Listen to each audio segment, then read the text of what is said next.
Bismillahirrahmanirrahim. Assalamualaikum warahmatullahi wabarakatuh. Waalaikumsalam warahmatullahi wabarakatuh. Amin amin ya rabbal alamin. Jadi faktor gemuk ini memang ada banyak faktor yang mendasari. Kalau gemuknya itu setelah dia kerja dulunya kurus, kemudian dia gemuk, standar gemuk, itu makmur. Mapan ya. Mapan, makmur, berkecukupan. Ya, berkecukupan. Tapi kalau untuk laki dan perempuan itu memang bisa beda-beda. Oh, apa faktornya yang membedakan? Jadi sebenarnya hampir sama tapi ada yang beda. Kalau perempuan kenapa kok gampang sekali gemuk? Ya jelas biasanya perempuan itu dia akan hamil. Ya, hamil. Kemudian dari hamil kok kurusnya susah. Ya, salah satu hamilnya sekarang ini beberapa puluh tahun belakangan ini kan kalau wanita hamil itu kan dikasih suplemen vitamin penyubur yang pakai penyubur gitu ya Pak? Bukan penyubur. Vitamin lah. Vitamin ya, vitamin. Kata teman-teman dokter itu untuk menjaga bayi biar tidak kekurangan gizi, tidak kekurangan vitamin atau mineral, vitamin khususnya. Itu akhirnya si wanita tersebut dengan banyak kekurangannya akhirnya tidak bisa mengurangi berat badannya. Akan sulit ya, habis ngelahirin ya sulit, olahraga juga malas biasanya kan. Nah itu kegemukan itu akan terpancing lewat itu satu. Kemudian dia hamil lagi anak kedua, minum obat lagi, minum ini lebih gemuk lagi. Yang ketiga gemuk lagi. Nah ini lebih gampang. Tapi kalau laki-laki itu ada faktor selain rizkinya agak ditambahkan oleh Allah. Tapi kadang-kadang nggak juga rizki, juga bisa aja orang itu gemuk tapi walaupun dia nggak terlalu kaya ya. Jadi faktornya biasanya kalau gemuk itu macam-macam.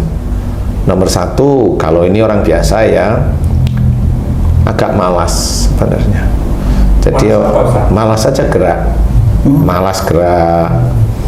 Kemudian itu akan menjadikan orang itu gemuk, malas gerak, dia berangan-angan gemuk biasanya.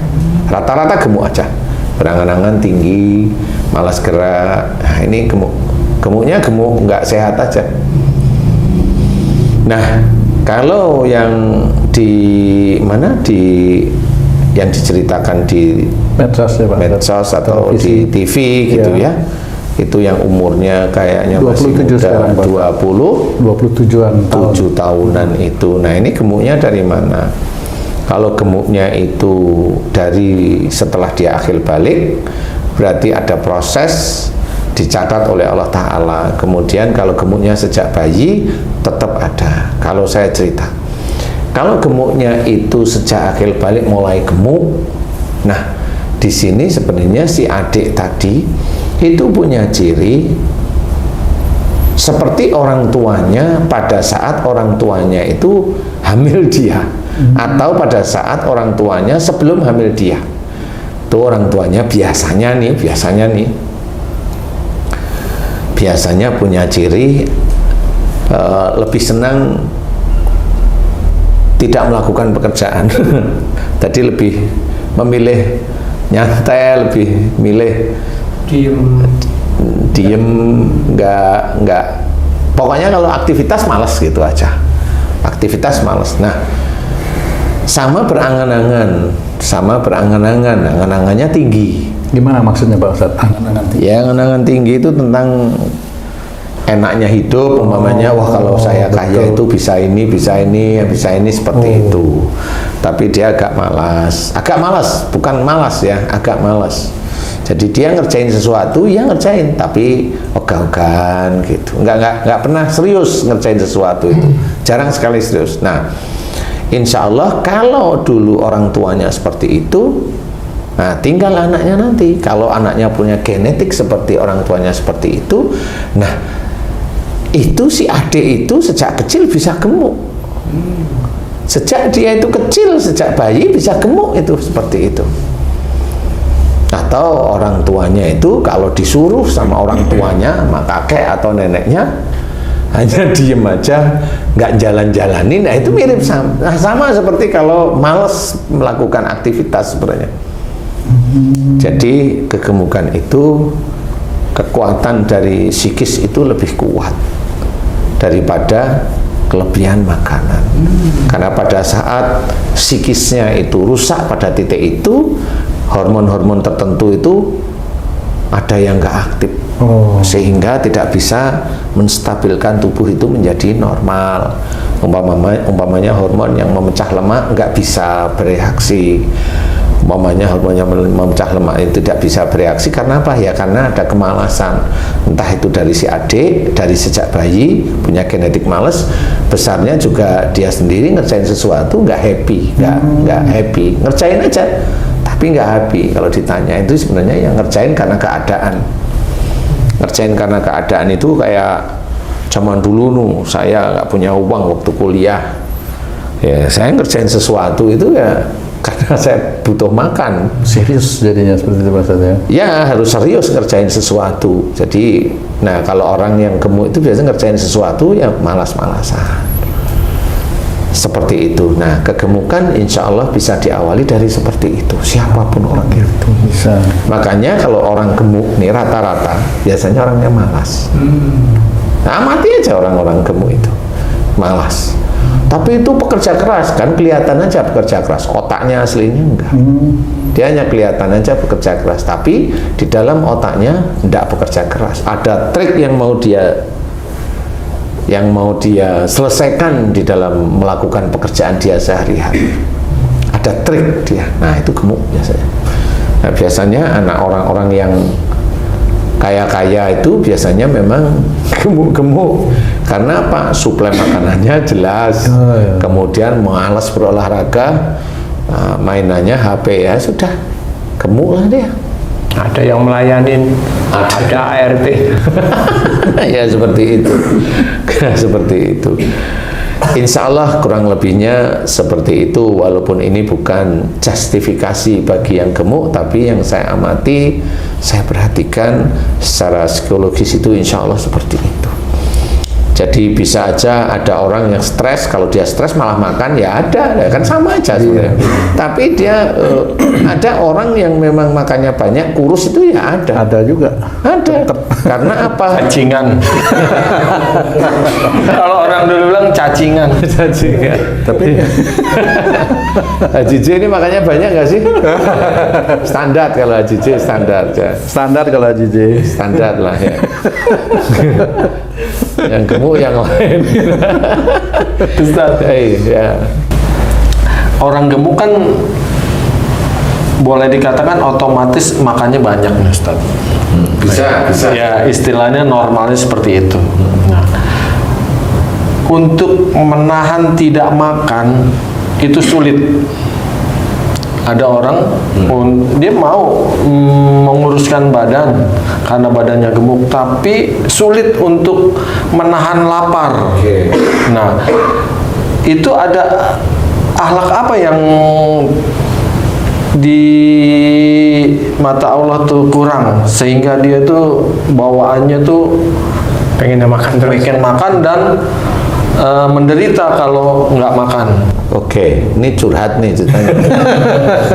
Ya sudah saya jawab, kalau ini curhat ya. Jadi gini sih, orang makan itu ada beberapa hal. Satu, dia lapar beneran. Betul. Kemudian dia tahu takarannya sehingga dihentikan makan cukup segini. Itu lapar dia. Ada orang yang makan, dia itu kepengen, dia rencanakan dulu dia. Dia rencanakan dulu mau makan ini dan itu terus setiap hari itu mau makan ini kayaknya enak, itu awalnya kan begitu. Besok mau makan ini kayaknya enak, mau makan ini, itu kan direncanakan. Saya tanya kita sama-sama muslim, orang yang berpikir mau makan ini kayaknya enak itu bismillah apa enggak? Saya tanya aja dulu begitu. Jarang lah. Malah dikategorikan malah Tidak. Nah pada saat dia merencanakan mau makan ini masuklah jin ke otaknya. Jin Efrit bisa aja dajjal kalau pada waktu dia itu dapat makanan lupa nih. bahwa ini harus disyukuri. Dia harus berpikir, umpamanya ini makanan ini jerih payah suami saya, kan nggak pernah ada seperti itu, nggak pernah dia. Jarang. Nah, sangat jarang sekali. Nah, di titik itu tidak ada Allahnya, pasti makan aja asik. Nah, dengan seperti itu masuk jin yang memang jin itu hobinya makan. Kalau dia tidak makan, jin itu nagih. Nagihnya berupa lapar. Kalau tidak berupa lapar, berupa keinginan, ini pusing kalau dia tidak makan. Jadi seseorang kalau umpamanya dia itu belum makan, itu pusing, ya awalnya kalau makan nggak ada Allahnya sama sekali. Awalnya seperti itu. Makanya kalau ada orang yang rokok, kenapa dia nggak ngerokok dia pusing? Ya memang rokoknya kan nggak pakai bismillah sejak dulu. Seperti itu. Jadi pada saat dia itu nggak ngerokok itu udah diem gini, dia coba, tapi pasti pusing kepalanya. Karena apa? Ya karena ngerokoknya nggak pakai bismillah. Kalau ngerokok pakai bismillah, lah kan nggak ada manfaatnya ngerokok. Lah kok bismillah gimana sih? Kan gitu ya. Bener Pak Ustaz. Iya. Masa mau bismillah kan gitu ya. Nah, ini yang menyebabkan jin itulah yang akan menarik sehingga orang tersebut tuh pengen sekali makan. Dan jin ini yang menjadikan kalau dia tidak makan itu langsung keruat. Keruat itu kesannya itu mau mati rasanya dia kalau tidak makan. Itu jin beserta kroni-kroninya yaitu Dajjal. Sehingga orang ini selalu akan terpuruk oleh sifatnya dia sendiri, yaitu makan. Ngatasinya gimana, Ustaz? Ngatasinya potong lehernya. Ngatasinya mohon ampunlah dulu jika dulu kalau makan itu ngawur. Makan itu selalu yang direncanakan itu yang enak, bukan yang manfaat. Kan gitu, yang enak. Nah, itulah yang akan meracuni keluarga kita kalau memang kita seperti itu. Harus ditakar. Sesekali bolehlah makan yang agak-agak enak, tapi tetap ini disyukuri bahwa ini dari Allah Ta'ala. Nah, yang memang sulit kalau tidak makan rasanya mau mati, ya ini dulu kalau mau makan itu merencanakan dia mau makan di sini. Udah pengen di situ ketahuan makan aja nggak dihabisin. Jadi dia rencanain sendiri, tapi dia rusak sendiri. Mubazir. Nah, disinilah sehingga orang itu menjadi salah di hadapan Allah Ta'ala, walaupun makanan itu halal. Karena yang dia nomor satukan adalah nafsu. Nafsu, ya kan? Coba saya ngetes dulu, coba Ji ditawanin, Ji, yuk makan di rumah makan Padang. Pasti langsung ini itu langsung lapar. Nah, itulah yang namanya jin itu begitu.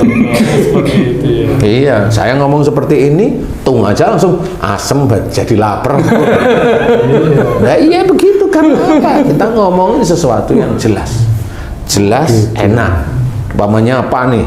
Tung itu kalau di rumah makan Padang itu tuh yang namanya buncis, ada udangnya, ada dagingnya sedikitnya, agak-agak asin dikit. Itu kan enak banget. Luar itu. biasa itu. Itu kan gak kuat. Nelen ludah dia pasti. Itu tuh diawali dari pikiran. Nah, pikiran dari mana? Dari nafsu sebenarnya. Jadi kalau mau makan boleh, tetapi harus diatur dulu. Mana yang ada Allahnya diatur. Sehingga kita makan itu betul-betul karena Allah, bukan karena nafsu. Walaupun kamu itu mau makan steak, tapi karena Allah Ta'ala bisa. Seperti itu. Mamanya seminggu ini sayur aja. Ya sesekali-kali bolehlah.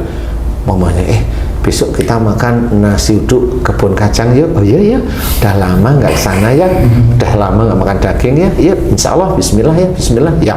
Nah, boleh. Karena disusun seperti itu. Nah, itu yang kalau saya bilang nasi uduk kebun kacang ya jangan terus nelen ludah. Udah lama Ustaz. Ngakuin. Jadi memang harus disusun. Makan itu harus disusun bukan karena nafsu, karena memang kebutuhan. Kalau memang sering kita makan sayur, bolehlah daging. Daging apa yang lebih manfaat? Daging ayam. Daging kambing, sapi boleh? Boleh. Banyak ya janganlah, dikira-kira aja sekian sudah selesai. Nah itu makan nanti takar, sehingga besok itu kalau mau puasa nggak pakai latihan puasa. Udah karena udah terbiasa nyampe.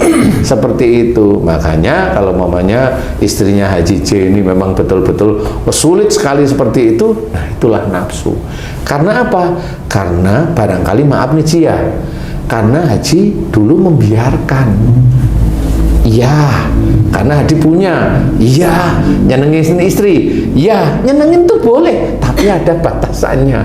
Jangan sampai istri itu hilang ingatan. Paham maksudnya hilang ingatan? Bukan gila loh ini hilang ingatan, maksudnya sampai nafsunya yang muncul gitu loh Ci. Surupan. Sehingga itu insya Allah menjadi lebih manfaat. Insya Allah ya. Ustaz, ini kalau saya lihat di televisi juga itu ada yang untuk mengatasi gemuk itu, artis itu ada yang dipotong. Apanya? Ininya, apa lambungnya? Lambungnya Sehingga apa disisakan ususnya? Lambungnya. Supaya supaya maamnya sedikit. oh Dan memang 2 sendok, 3 sendok kenyang. Kurus sekarang saat di situ. Nah, kalau seperti itu gimana Ustaz? Tidak boleh. oi Tidak boleh, itu yang diharamkan oleh Allah Ta'ala. Karena dia bukan dalam kondisi darurat, dia merubah. Sebenarnya perjuangannya bukan merubah itu, perjuangannya itu yang dia itu punya akhlak yang kurang baik, disetel menjadi akhlak baik, dan dia belajar istiqomah, dan tiap menit, tiap harinya dia istiqomah, itu berpahala dengan tidak berubah sesuatu dari Allah Ta'ala. Kalau dia potong, itu cara. Seperti seseorang umpamanya merubah fisiknya menjadi cantik, menjadi ganteng, hanya karena ingin dipuji orang lain, itu beda sudah. Itu beda sekali dengan ketika mengoperasi kanker payudara, itu beda. Oh, beda. Oke, sama-sama operasi. Ya, walaupun kanker itu ya sebenarnya ya dari dia sendiri, tetapi intinya dia mencoba untuk menyelamatkan nyawa yang mau diambil oleh Allah Ta'ala. Walaupun sebenarnya itu dari sisi kendalanya, dari sisi marahnya dia harus berusaha. Kalau berusaha ya insya Allah mudah-mudahan Allah mengizinkan berhasil. Tetapi kalau memang dia maunya kurus tanpa dia melakukan, kan begitu. Orang itu kan dilihat, berarti orangnya maunya santai, ya kelihatan santai, tidak mau kerja, tidak mau melakukan sesuatu yang berat-berat. Iya, kalau mamanya dia sekarang makan seperti itu dan segitu, coba kalau kita tes, kalau dia sakit dan harus makan, gimana coba? Dia makan udah nggak bisa, dites sama Allah Ta'ala dengan sakit, yang sakit itu ya dia perilakunya dia, mau apa dia, mau diinfus tiap hari dia. Nah akhirnya dia mendapatkan musibah tetap dari perbuatan dia sejak awal.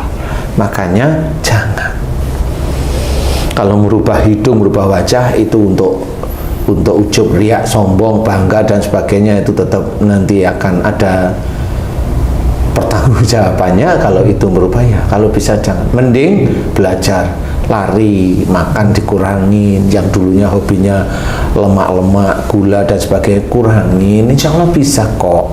Itu hanya butuh istiqomah aja, butuh istiqomah, belajar aja. Semua sama seperti pada saat dulu kita itu mau sholat, belajar sholat pada waktu kecil, zaman dulu TK itu kan kita ngaji, kita mau sholat diajari sholat, baca Fatihah itu lupa-lupa kan gitu, itu normal. Kemudian kita berusaha untuk menghafal sampai menghafal juz amma, ya juz 30 itu sendiri, dan itu memang yang dicatat oleh Allah Ta'ala itu perjuangan, bukan hasil. Bukan. Kalau seseorang itu langsung kurus, enggak dicatat kurusnya. Tapi seseorang yang dia berusaha untuk menstabilkan tubuhnya, baru itu menjadi pahala kalau untuk tubuhnya itu dipergunakan ada di jalan Allah. Tapi kalau dia itu berusaha membangun tubuhnya untuk mamerin ke cewek-cewek lain, mamerin ke cowok-cowok lain, selamanya dia nggak akan dapat pahala dari tubuh yang bagus itu. Kita itu mau meraih surga itu tidak instan dengan duduk, tidak bekerja, sholat tok, tidak menafkahi istri, tidak menafkahi anak, hanya baca amalan biar masuk surga. Loh kok enak? Kok enak? Oh itu kata ini, ini sanadnya kuat. Enggak yang begitu itu enggak disukai oleh Allah Ta'ala. Nah makanya kita harus berperang melawan hawa nafsu. Itu sudah betul kata Rasul bahwa memerangi hawa nafsu itu memang lebih berat daripada perang Badar. Itu kuncinya. Jadi kalau kita sudah paham riwayat seperti itu, gunakan beneran bahwa itu lebih pahalanya lebih besar. Kenapa disia-siakan kan gitu ya? Sehingga itu nanti pada saat kita itu dipanggil oleh Allah Ta'ala, pahala besar itu sudah mengikuti kita. Walaupun kita di dunia itu diejek orang, di ini senyum aja nggak apa-apa. Walau alam kurang lebih seperti itu. Jadi janganlah main-main dengan motong usus, motong ini. Motong usus itu sebenarnya boleh-boleh aja. Sebenarnya jika yang dipotong itu usus ayam dan digoreng atau usus sapi. Bagi yang suka kolesterol, yang gurih-gurih. Ya kalau saya enggak lah, saya cari yang biasa normal aja lah ya. Wallahu a'lam. Sahabat beriman, para pemirsa dimanapun berada, mudah-mudahan apa yang kami sampaikan di sini bisa memberikan manfaat yang sebanyak-banyaknya untuk meningkatkan keimanan dan ketakwaan kita kepada Allah Subhanahu wa Ta'ala. Terima kasih atas perhatiannya. Apabila ada perkataan kami yang kurang berkenan, kami mohon maaf. Wassalamualaikum warahmatullahi wabarakatuh. Waalaikumsalam warahmatullahi